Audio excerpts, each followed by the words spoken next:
Ya todos tienen su Biblia, ya todos apagaron su celular. Vamos a continuar nuestro estudio en el libro de Hechos que hemos titulado La iglesia dotada del poder del Espíritu Santo. Y quiero recalcar una vez más, una iglesia que no está dotada del poder del Espíritu Santo no es una iglesia de Dios, porque el Espíritu Santo no está ahí.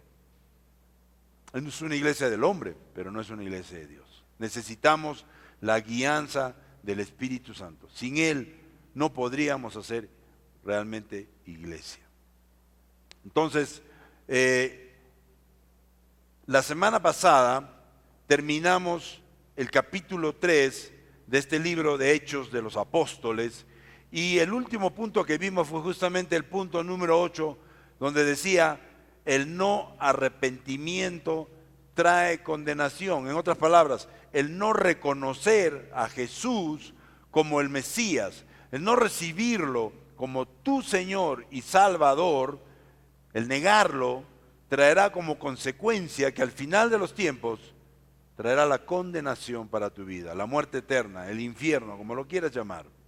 Y desgraciadamente, en esos tiempos, los judíos pensaban que el Mesías sería alguien diferente, sería alguien que los iba a liberar de la opresión romana que vivían en ese tiempo. Y por eso terminaron rechazando a Jesús 2 veces. Y al hacerlo, dice el texto, que iban a ser eliminados del pueblo de Dios.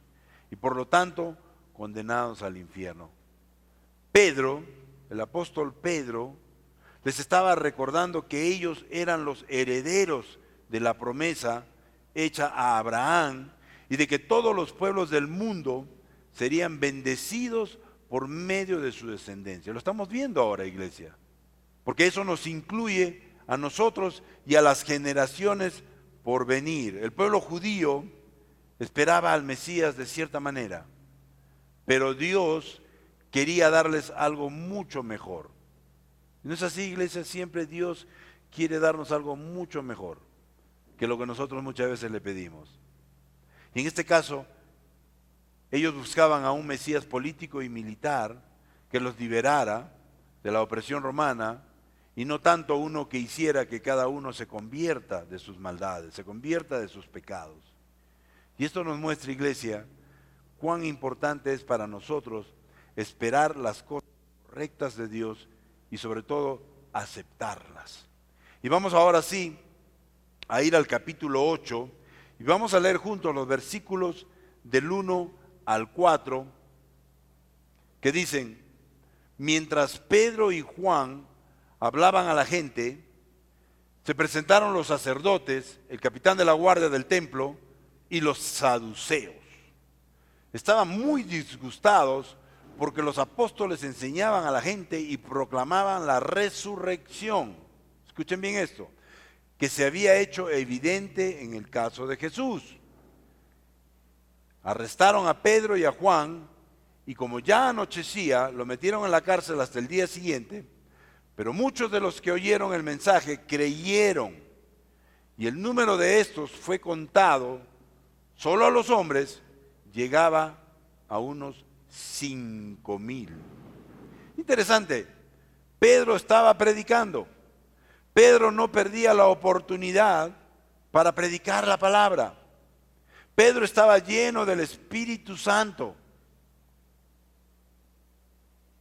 Y parece ser que alguien fue y le contó a los sacerdotes, al capitán de la guardia del templo, a los saduceos, de lo que estaba pasando. Y estos corrieron a ver qué sucedía y terminaron arrestando a Pedro y a Juan. Punto 1, si estás tomando nota. Cuando el mensaje es predicado, va a haber oposición. Dígame si estoy equivocado. Cuando uno predica el mensaje de Cristo, siempre hay oposición. Cuando uno predica el mensaje de Cristo, el enemigo nunca va a estar contento. Así que cuando prediques el mensaje de Cristo, cuando des testimonio de tu conversión a una persona que de repente no conoce todavía de Cristo, espera oposición. Y el libro de Mateo 10:22 nos dice precisamente, por causa de mi nombre, todo el mundo los odiará, pero el que se mantenga firme hasta el fin será salvo. Por causa de mi nombre, todo el mundo los odiará. ¿Quién ha experimentado esto? Cuando yo me hice cristiano, definitivamente todos mis amigos y familiares me odiaban, me detestaban, porque había traicionado las tradiciones de la familia.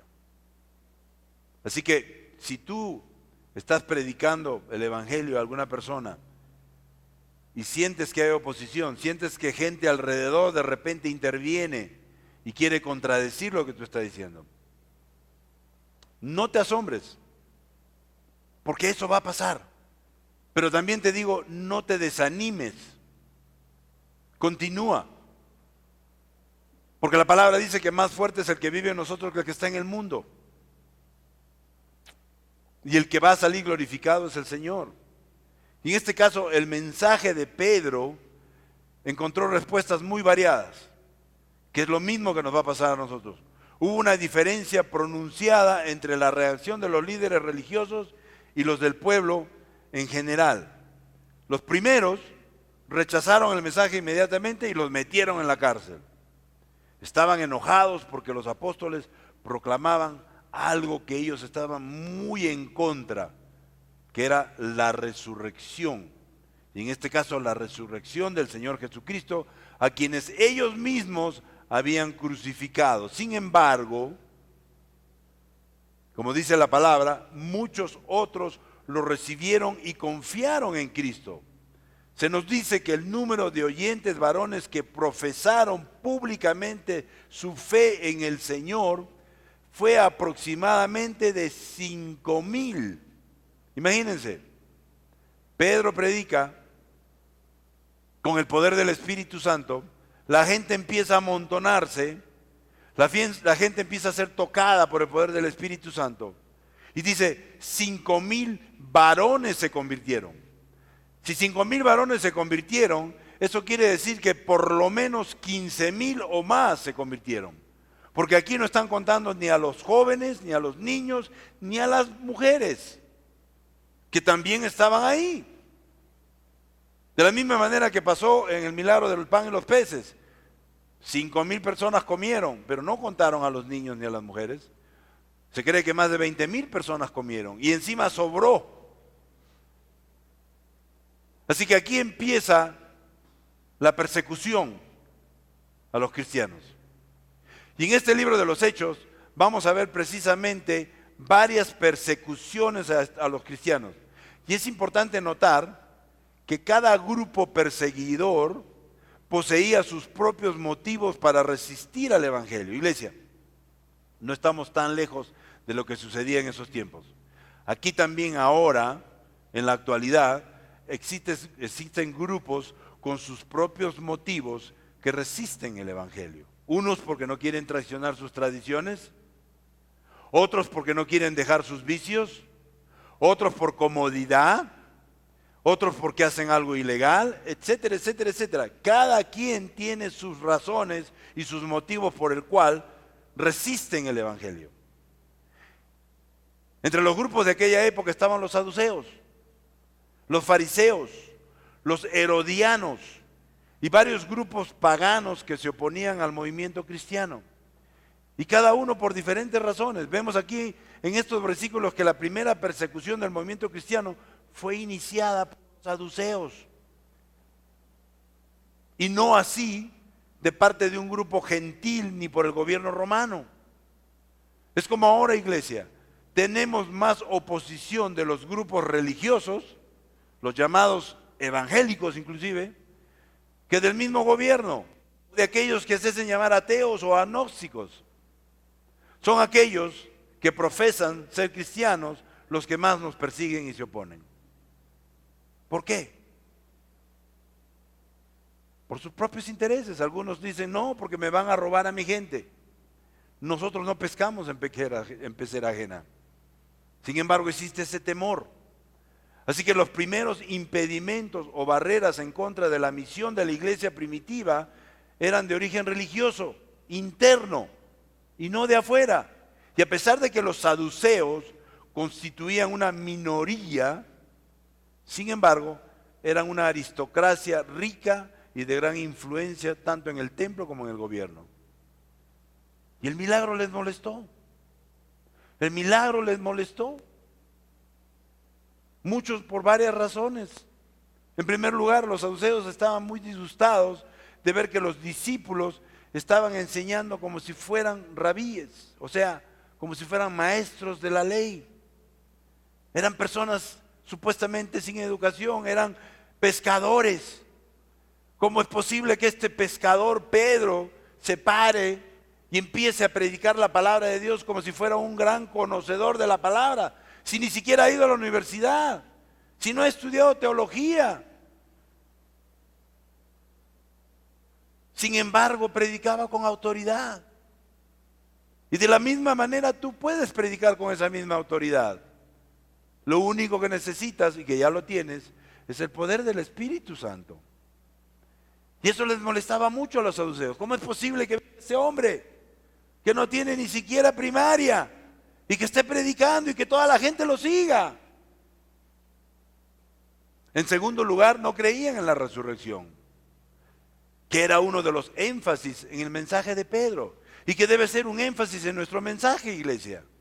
Si nosotros no predicamos a un Jesús resucitado, ¿qué estamos predicando? Jesús resucitó, ascendió y está sentado a la derecha del Padre, abogando por cada uno de nosotros. Ese es nuestro mensaje. Nosotros predicamos a un Dios que está vivo, no predicamos a un Dios muerto. Y eso les molestaba mucho a estos saduceos. El libro de Juan 5, del 28 al 29 nos dice: no se asombren de esto, porque viene la hora en que todos los que están en los sepulcros oirán su voz, y saldrán de allí. Los que han hecho el bien resucitarán para tener vida, pero los que han practicado el mal resucitarán para ser juzgados. El mensaje de resurrección está por todos lados en el Antiguo Testamento y en el Nuevo Testamento, porque es la base de nuestra fe. La palabra de Dios dice incluso que cuando dos o más están reunidos en su nombre, Él está presente, Él está vivo, Él nos está escuchando, Él está sentado en esa silla vacía. En tercer lugar dice, y probablemente, que era la razón principal de su oposición, es que ellos trataban de mantener relaciones amistosas con los romanos por conveniencia, porque así podían conservar su riqueza y comodidad, prestigio y poder. Así que el concepto de la resurrección para los judíos de aquel entonces iba más allá. Para ellos significaba una catástrofe mundial, en la cual serían destruidos todos los poderes aquí en este mundo. Y además se establecería un nuevo orden. Ellos temían la llegada del nuevo reino anunciado. En el libro de Isaías 11, del 4 al 9, nos dice, por ejemplo, sino que juzgará con justicia a los necesitados y dará un fallo justo en favor de los pobres de la tierra. Herirá la tierra con la vara de su boca, matará al malvado con el aliento de sus labios, la justicia será el cinto de sus lomos y la fidelidad, el ceñidor de su cintura. El lobo vivirá con el cordero, el leopardo se echará con el cabrito, juntos andarán el ternero y el cachorro de león, y un niño pequeño los guiará. La vaca pastará con la osa, sus crías se echarán juntas, y el león comerá paja como el buey. Jugará el niño de pecho junto a la cueva de la cobra, y el recién destetado meterá la mano en el nido de la víbora. No harán ningún daño ni estrago en todo mi monte santo, porque se llenará la tierra con el conocimiento del Señor, así como las aguas cubren los mares. Los judíos temían esto. Temían la llegada de un nuevo reino, un reino donde no iba a haber problemas de ningún tipo, un reino donde el lobo iba a comer con el cordero, donde el niño podía meter la mano en el nido de la víbora y no le iba a pasar nada. Era el reino de Dios. Y ellos no querían perder su comodidad, no querían perder sus dineros, sus riquezas, su poder. Estaban muy cómodos. Lo vemos también en el libro de Apocalipsis 20 del 1 al 5, que dice: vi además a un ángel que bajaba del cielo con la llave del abismo y una gran cadena en la mano. Sujetó al dragón, a aquella serpiente antigua que es el diablo y Satanás, y lo encadenó por 1000 años. Lo arrojó al abismo, lo encerró y tapó la salida para que no engañara más a las naciones hasta que se cumplieran los 1000 años. Después habrá de ser soltado por corto tiempo. Entonces vi tronos donde se sentaron los que recibieron autoridad para juzgar. Vi también las almas de los que habían sido decapitados por causa del testimonio de Jesús y por la palabra de Dios. No habían adorado a la bestia ni a su imagen, tampoco se habían dejado poner su marca en la frente ni en la mano. Volvieron a vivir y reinaron con Cristo 1000 años. Esta es la primera resurrección. Los demás muertos no volvieron a vivir hasta que se cumplieron los 1000 años. Iglesia, lo que estoy tratando de explicarles aquí es que va a venir un reino milenario. Va a venir un reino que va a durar 1000 años, pero eso va a ser después del rapto de la iglesia de Cristo, en que vamos a regresar a reinar con Él por 1000 años en la tierra. Y durante esos 7 años de tribulación, que nosotros no vamos a estar acá, que van a poner la marca, ya sea en la frente o en la mano, ya lo hemos visto. Muchos de ustedes no se han dado cuenta, pero el diablo, el enemigo, empieza a prepararnos de esa manera. Cuando vino el COVID y te medían la temperatura, ¿cómo te medían la temperatura? ¿Acá o acá, no? Pues es una manera de acostumbrarte. Acá o acá. Cuando venga la tribulación van a venir con una pistolita y ¡puc! Te van a poner aquí un chip con el 666 o en la mano. Chip, y ya está. Si te dejas poner ese chip, ya no hay vuelta para atrás. Ahí lo dice. Ellos tenían miedo de esto. Ellos no habían leído Apocalipsis todavía, pero sabían que iba a haber un reino milenario. Sabían que iba a haber un nuevo reino. Y en ese reino ellos no iban a ser los jefes, ellos no iban a ser los líderes. Y ellos no querían perder eso. Y todo esto asustaba a estos saduceos. Por eso la palabra resurrección sugería revolución, sugería cambios drásticos para los que estaban a favor del régimen romano, los saduceos. Ellos estaban muy cómodos y no deseaban en absoluto que se perturbara el orden ya establecido. Los saduceos concluyeron que si se les permitía a los discípulos seguir adelante, sin estorbarlos, habría caos y tumultos en las calles con resultados desastrosos para sus grupos. No les convenía. Por eso decidieron terminar con esta propaganda de la resurrección antes de que creciera. Y fue por esto por lo que se arrestó tan rápidamente a Pedro y Juan. Y este es uno de los grandes ejemplos cómo un grupo de hombres puede negarse a escuchar la verdad o a dejar que otros la escuchen por temor a perder sus intereses creados, su comodidad. Yo me pregunto, ¿cómo responderíamos si las autoridades locales nos dijeran que dejemos de predicar el Evangelio? ¿Cómo responderíamos? Si hoy día entran la policía, cercan la iglesia y dicen, a partir de hoy no se va a predicar el Evangelio más aquí. ¿Cómo responderíamos nosotros? Pónganse a pensar. Y no se asombren, porque en otras partes del mundo, incluyendo los Países Bajos, los cristianos no se enfrentan a una persecución tan directa, pero sí tienen que soportar constantemente presiones significativas, ya sea una crítica injustificada o una ridiculación abierta. Ahora, hay regiones del mundo como Afganistán, Corea del Norte, Somalia, Libia, Yemen, donde los creyentes se enfrentan a algunas de estas persecuciones más extremas del mundo. En algunas zonas de China, India, Nigeria, los creyentes sufren acoso, amenazas y a veces violencia e incluso la muerte. No sé si recuerdan a Alex Cruzado, que viene de vez en cuando a predicar. Él es el coordinador general de un ministerio a nivel mundial que se llama La Voz de los Mártires. Y nos regala un almanaque mensual para poder orar por estas personas que son perseguidas en Nigeria, en Corea del Norte, en esos lugares. Y cuentan que un grupo en Nigeria entró a una iglesia con armas y les dijeron: si ustedes niegan a Jesucristo hoy mismo, les perdonamos la vida, pero si no, los vamos a matar a todos. Todo el mundo se quedó callado, nadie se levantó, nadie dijo nada, nadie negó a Cristo, y ellos agarraron, cerraron todas las puertas y ventanas de la iglesia con madera y le prendieron fuego.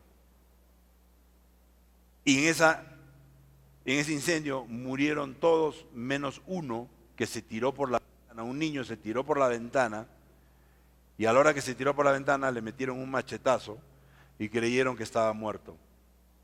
Cuando pasó el incendio, fueron a ver qué pasó, el niño estaba vivo.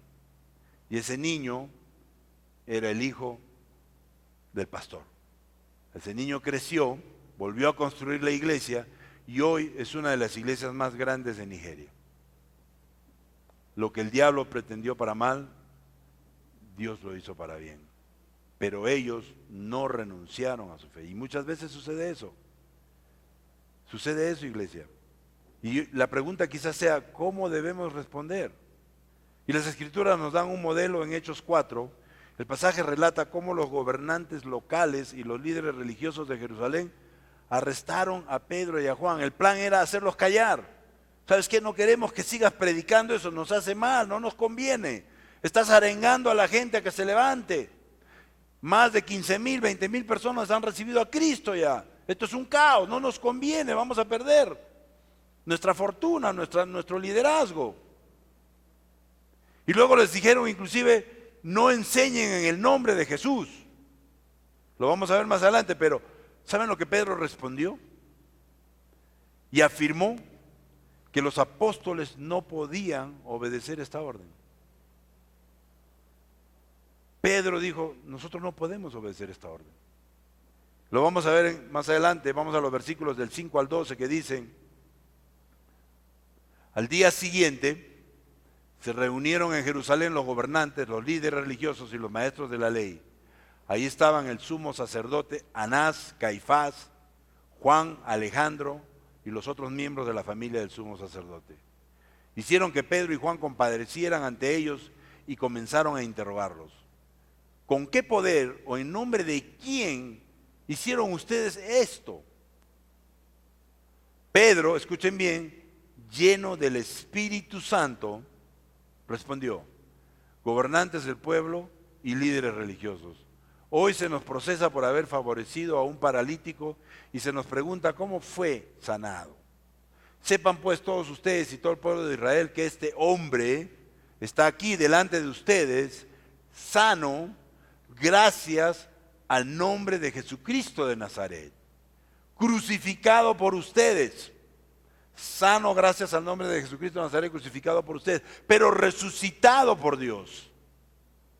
¿Escucharon bien? Jesucristo es la piedra que desecharon ustedes los constructores y que ha llegado a ser la piedra angular. De hecho, en ningún otro hay salvación, porque no hay bajo el cielo otro nombre dado a los hombres mediante el cual podamos ser salvos. Se las cantó toditas. Punto número 2, si estás tomando nota. El mensaje se predica sin temor a la oposición. Pedro no tuvo temor de predicar el evangelio a ese grupo de personas que se oponían a ellos. Un grupo poderoso, por cierto. No era cualquier grupo. Era un grupo de personas con mucho dinero, con mucha influencia en el gobierno romano. Era un grupo poderoso. Sin embargo, Pedro, un pescador sin mayor educación, se paró frente a ellos sin temor y les predicó el evangelio. Como dice el texto, y algo que tenemos que recalcar. Dice, estaba lleno del Espíritu Santo. Iglesia, cada uno de nosotros puede y debe estar lleno del Espíritu Santo. Porque es a través del Espíritu Santo que vamos a poder responder sin temor a la oposición. Muchas veces me tildan de que soy a veces muy directo en decir las cosas, pero lo hago sin temor, porque tengo el Espíritu Santo que me ayuda. Y en 2 de Timoteo, un versículo muy conocido, dice, porque Dios no nos ha dado un espíritu de timidez. Ay, que no puedo. Ay, que tengo mello. ¿Qué me van a decir? Qué vergüenza. Yo predico. El mismo Señor Jesucristo te dice, si tú te avergüenzas de mí aquí en la tierra, yo me avergonzaré de ti en el cielo. Sino de poder, de amor y de dominio propio. Tenemos poder, iglesia. No tenemos por qué tener temor de predicar el Evangelio, a quien sea. El otro día hablaba con una monja y le prediqué el Evangelio. Le dije, sí, pero el problema es que ustedes no tienen el Espíritu Santo. Discúlpenme, pero es la verdad. No tienen el Espíritu Santo. Conocen la Biblia al deber del derecho, pero no tienen el Espíritu Santo.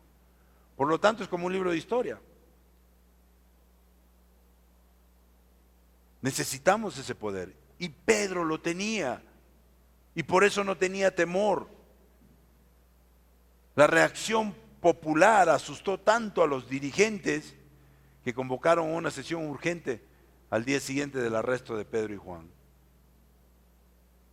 Y dice el texto que se reunió el tribunal compuesto de gobernantes, ancianos y escribas. Estos tres grupos constituían el Sanedrín. O sea, el Sanedrín para los judíos era como decir la Corte Suprema de ahora, ¿no? Y esto, en recuerdo, este Consejo Superior constituía de 70 miembros, ¿no?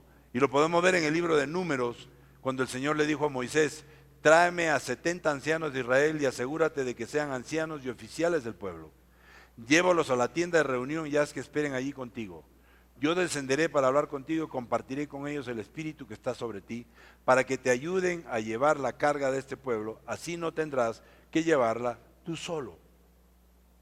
Ellos seguían la ley mosaica, ¿no?, que fue conocido como el Sanedrín, y el papel de Moisés, que era como el sumo sacerdote.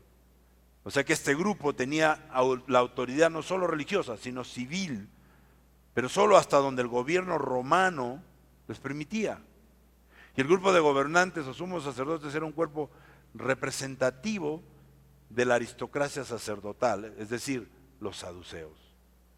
Y el segundo grupo, los ancianos, eran los hombres respetados de la comunidad y podían aportar o contribuir con sus consejos en cuanto a los asuntos públicos.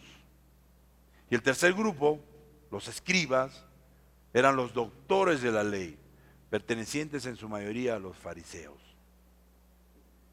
Y el presidente de este tribunal era el sumo sacerdote, que si recuerdan, en esta ocasión era Caifás. ¿Se acuerdan quién fue Caifás? El mismo de la pasión de Cristo. Lo podemos ver en el libro de Juan 18:13, que parece que no funciona. Juan 18:13, ahí está. Lo llevaron primeramente a Anás, cuando arrestaron a Jesús, y lo llevaron primeramente a Anás, que era suegro de Caifás, el sumo sacerdote de aquel año. Estos dos hombres, Caifás y Anás, merecían el título de sumo sacerdote. Caifás, yerno de Anás, por ser el presidente actual, y Anás por ser el presidente saliente. Así que Pedro sabía muy bien que este grupo era el mismo tribunal que había sentenciado a Jesús a muerte. Y que en este preciso momento el apóstol Pedro estaba arriesgando su vida. Sin embargo, Pedro fue audaz, Pedro fue valiente, estaba firme en que proclamaba la verdad y nada más que la verdad. Iglesia, cuando tú estás firme en la verdad, nadie te puede intimidar. Nadie le podía quitar a Pedro su fe en que Jesús había resucitado y estaba presente en esta obra poderosa. Iglesia, Jesús siempre está y estará presente en toda obra poderosa en tu vida. Pedro sabía que su autoridad era el Cristo exaltado y no el Sanedrín. Pedro sabía que por encima de cualquier autoridad humana estaba la autoridad de Dios, y es a Él a quien tenía que obedecer primero. Y aquí se ve una audacia valiente y calculadora que conoce el peligro y no se acobarda. Y por eso les digo sin temor en el versículo 10, sepan pues todos ustedes y todo el pueblo de Israel que este hombre está aquí delante de ustedes sano, gracias al nombre de Jesucristo de Nazaret. Él no dijo gracias a mí y a Juan que oramos por él. No, ni siquiera él dijo por mí, pero claro, vino. No, él dijo gracias a Jesucristo de Nazaret, crucificado por ustedes, pero resucitado por Dios. Uy, eso le dio más cólera a ellos todavía.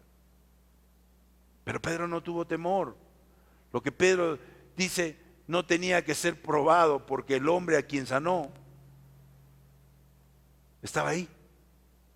Estaba delante de ustedes, sano.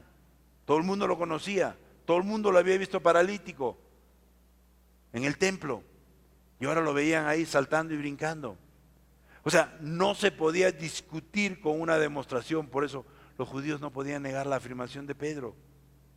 No podían decir, no, eso no es verdad, ese hombre no está sano, se está haciendo. ¿Cómo un paralítico va a empezar a saltar así, así porque sí? Ellos no podían negarlo. Y no se atrevieron a decir que el hombre fue sanado por otro poder. Y aquí los acusados se convierten en acusadores. En esta ocasión, aunque Pedro y Juan eran prisioneros de los judíos, en realidad estaban acusando al Sanedrín. Y el Sanedrín estaba siendo juzgado en ese momento. Pedro tomó la ofensiva sin tomar en cuenta lo que le pudieran hacer los judíos. Pedro no evitó la pregunta, sino que inmediatamente, ¿qué hizo? Predicó a Cristo como la causa del milagro. Y esa debe ser nuestra manera de reaccionar, iglesia. Ante cualquier situación, ante cualquier pregunta que nos puedan hacer, es una oportunidad para predicar el Evangelio. Oye, pero que en tu iglesia me han dicho que hacen esto. Oye, pero que tu iglesia es esto. Yo he escuchado esto. Cualquier cosa es una oportunidad para predicar el Evangelio y para cambiar la manera de pensar de la gente. Muchas personas están aquí porque antes pensaban que éramos así, y cuando han venido acá se han dado cuenta que no somos así como dice la gente. Luego continúa diciéndolos en los versículos 11 y 12, Jesucristo es la piedra que desecharon ustedes los constructores y que ha llegado a ser la piedra angular. De hecho, en ningún otro hay salvación porque no hay bajo el cielo otro nombre dado a los hombres mediante el cual podamos ser salvos. No hay otro nombre mediante el cual podamos ser salvos. No hay ningún santito por ahí, no hay ninguna virgencita por allá que podamos ser salvos. Solamente Jesucristo. Pedro le predicó el Evangelio a la oposición sin temor y con total claridad. Y usó un salmo muy conocido por ellos, el Salmo 118, 22.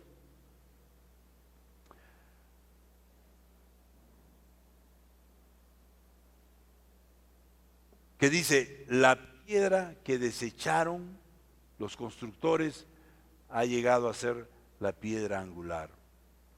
En esos tiempos, cuando se construían las casas de piedra, la piedra angular era la piedra que prácticamente aseguraba la pared.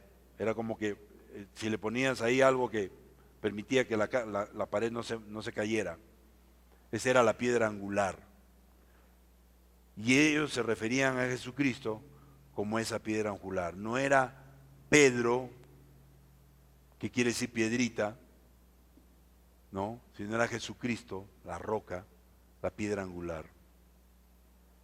Te pregunto, ¿te atreverías a predicar el Evangelio ante una situación parecida?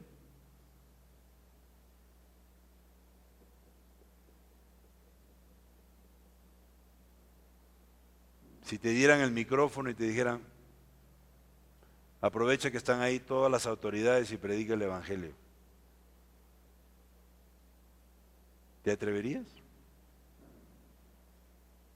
Pedro se atrevió. Tenía el poder del Espíritu Santo. Tú también lo tienes.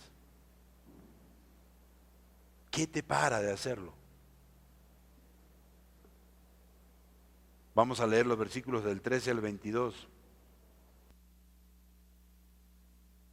Versículos del 13 al 22 que dicen, los gobernantes, al ver la osadía con que hablaba Pedro y Juan y al darse cuenta de que eran gente sin estudios ni preparación, quedaron asombrados y reconocieron que habían estado con Jesús.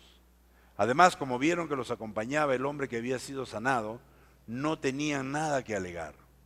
Así que les mandaron que se retiraran del consejo y se pusieran a deliberar entre sí.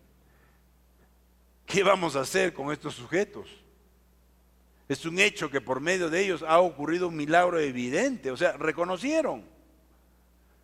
Todos los que viven en Jerusalén lo saben y no podemos negarlo.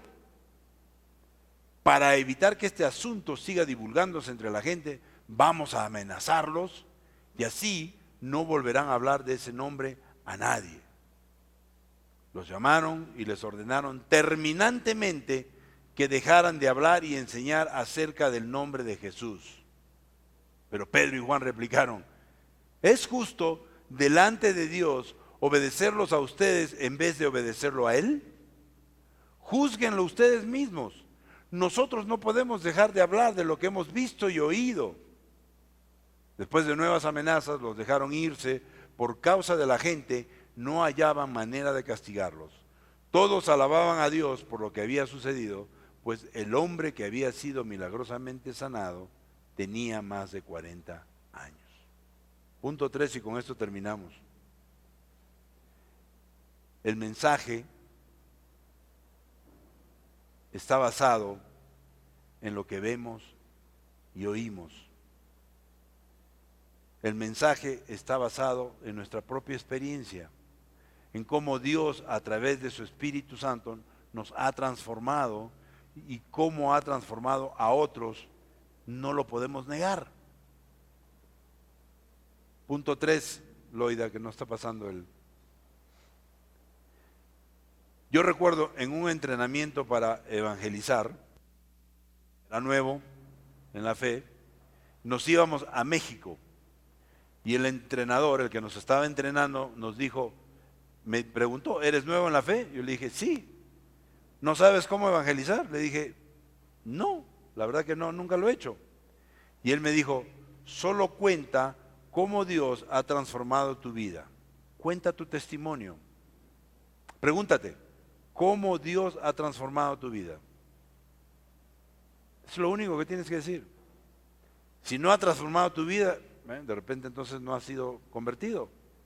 Pero si el Señor te ha convertido, has recibido a Cristo como tu Señor y Salvador, eres una nueva criatura, tienes un testimonio que contar. Tienes un testimonio que decir. ¿Qué ha hecho Dios en tu vida? ¿Ha arreglado tu matrimonio? ¿Salud? ¿Qué ha hecho en tu vida? ¿Te ha quitado algunos vicios? Yo no sé. Pero ese testimonio es lo que va a hacer que esa persona se acerque a Cristo. Y aquí vemos que el Sanedrín reconocía que Pedro y Juan habían estado con Jesús. No podían negarlo.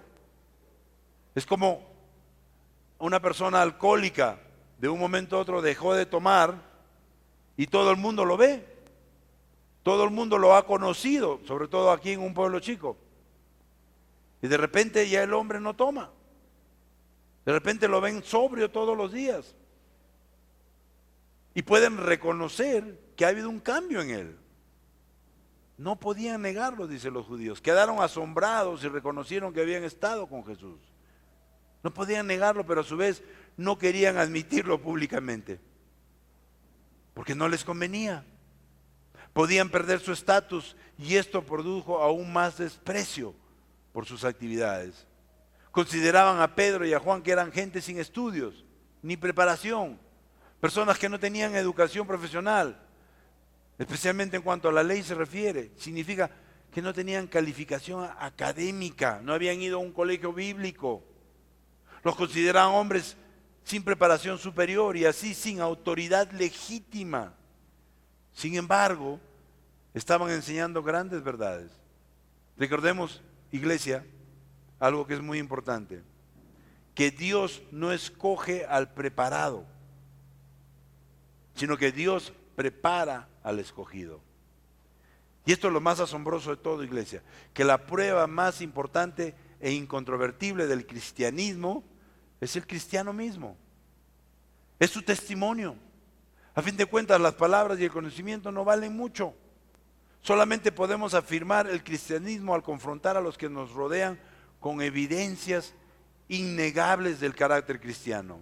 Mejor dicho, nadie puede negar el cambio, la verdadera transformación de una persona, el antes y el después. Y el problema de Sanedrín era el no querer reconocer estas evidencias que estaban frente a ellos.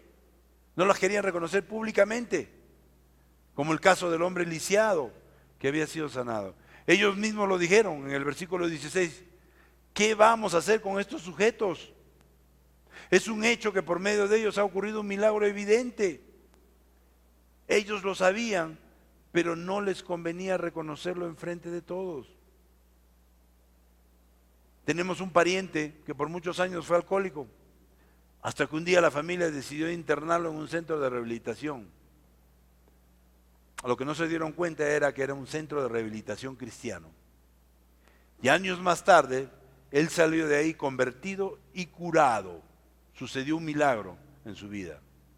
Pero la familia nunca quiso reconocer públicamente que fue Dios el que lo curó y que él ahora era cristiano. Ellos lo saben, pero no lo quieren reconocer públicamente porque ellos son y seguirán siendo católicos. Y le hacen la guerra, al punto que por no perder su estatus en la sociedad, estatus que está ligado al catolicismo, y sí lo está en muchas ciudades, ellos prefieren ahora que él siga tomando y regrese a su vida de antes. Y eso está pasando. Los del Sanedrín llamaron a Pedro y Juan y les ordenaron, aún a sabiendas de que había habido un milagro, aún a sabiendas de que Jesús estaba actuando. Y les dijeron, tienen que dejar de enseñar acerca del nombre de Jesús, porque ellos sabían que el nombre de Jesús tiene poder. Pero dice el texto en el versículo 19 que Pedro y Juan replicaron, ¿es justo delante de Dios obedecerlos a ustedes en vez de obedecerlo a Él? Júzguenlo ustedes mismos. Una vez más, vemos que la obediencia a Dios estaba por encima de la obediencia al hombre. Y el libro de Gálatas 1:10 nos dice, ¿busco ganarme la aprobación humana o la de Dios? ¿Piensan que procuro agradar a los demás? Si yo buscara agradar a otros, no sería siervo de Cristo. ¿A quién vamos a agradar primero? ¿A Dios o a los hombres? Luego dice el versículo 20, nosotros no podemos dejar de hablar de lo que hemos visto y oído. Pedro y Juan no podían dejar de hablar acerca de aquellas cosas que habían oído y visto personalmente. Y así que determinaron ser fieles a su experiencia personal. Pedro y Juan habían caminado con Jesús. Habían visto muchos milagros, más de los que están escritos en la Biblia. Y ellos eran fieles a esa experiencia personal. Y termino con esta pregunta. ¿Puedes tú dejar de hablar de lo que has visto y oído?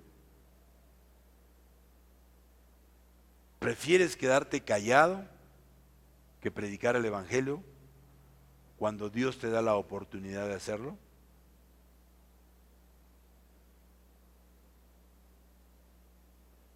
Amén.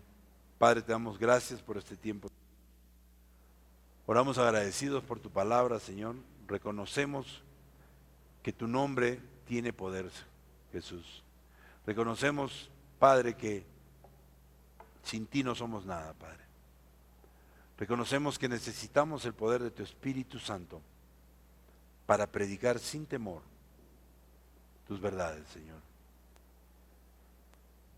Sabemos que hay mucha gente que necesita de ti, Señor. Sabemos que de acuerdo a las profecías, Señor, todas están cumplidas, Señor. Lo único que falta es que tú regreses por tu iglesia, Señor. Y te estamos esperando, Señor. La pregunta es, ¿cuántos se van a quedar?